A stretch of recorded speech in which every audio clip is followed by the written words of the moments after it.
Hi guys, હું આરતી પટેલ. મારા mini બ્લોગમાં આપનું સ્વાગત છે.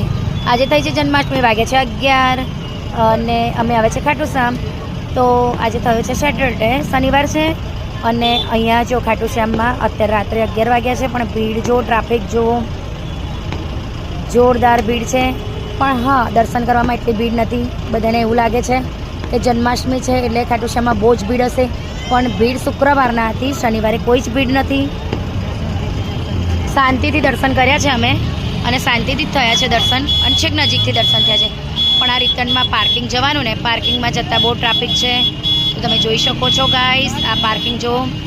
વાગ્યા છે રાતના 11-12 વાગે નંદ મહોત્સવ ચાલુ થશે, પણ અમે ભીડના થોડી ઘણી ભીડ છે તો આ ટ્રાફિકના લીધે અમે નીકળી ગયા છે પાર્કિંગ તરફ. અને બીજા અમારા જે અમારી જોડે હતા, અમારા ગ્રુપના હતા, એ હજી 12 વાગ્યા પછી આવશે. તો તમે જોઈ શકો છો આગળ બહુ જ ભીડ છે, ટ્રાફિક છે. તો ગાઈસ, જય શ્રી કૃષ્ણ, રાધે રાધે. જન્માષ્ટમીની બધાને શુભકામના.